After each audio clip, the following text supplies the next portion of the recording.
2 Tessalonicenses capítulo 1, versículo 3, diz assim: Irmãos, cumpre-nos dar sempre graças a Deus, no tocante a vós outros, como é justo, pois a vossa fé cresce sobremaneira, e o vosso mútuo amor de uns para com os outros vai aumentando, a tal ponto que nós mesmos nos gloriamos de vós nas igrejas de Deus, à vista da vossa constância e fé. Antes de conhecermos o Senhor Jesus,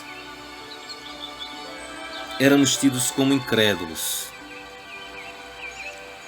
Por mais que eu dissesse que acreditava em Deus, por mais que eu dissesse que acreditava em Jesus Cristo, ainda era uma fé distorcida, ainda era uma fé vaga, era uma fé cheia de lacunas.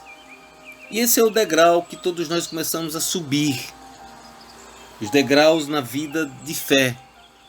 E o primeiro degrau que enfrentamos é aquele quando não acreditamos, ou não acreditamos corretamente, ou não entendemos como se deve crer.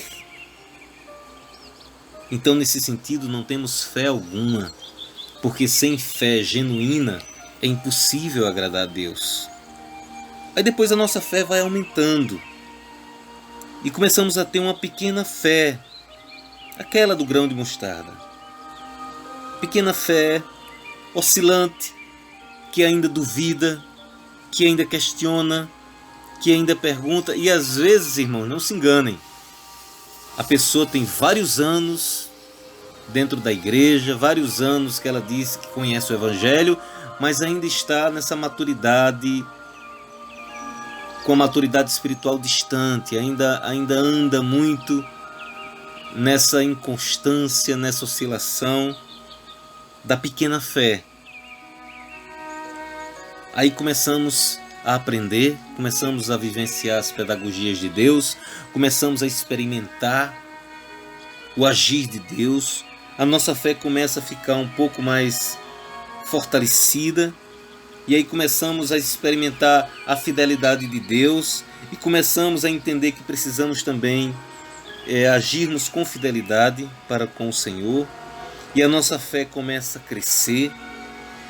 E aí começamos a chegar no nível de maturidade que Paulo elogia aqui na carta de 2 Tessalonicenses, que ele chama de uma fé forte. E aí, nesse grau de maturidade, nós encontramos a nossa fé fortalecida, ancoradas na rocha, cheios de fé, como os diáconos da igreja primitiva. Sabe por que isso é importante? Porque o resultado final da fé é a salvação.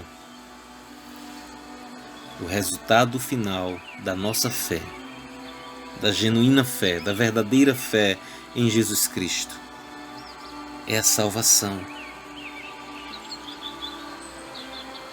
Por isso nós fomos chamados, por isso que nós fomos resgatados, para sermos filhos e filhas do Senhor, santos e irrepreensíveis perante Ele, para anunciar as virtudes de Cristo, para sermos testemunhas do Senhor, para abrir os olhos dos outros, para frutificar em toda boa obra, para conhecer, ouvir, ver e viver com o Senhor. Que Deus te abençoe.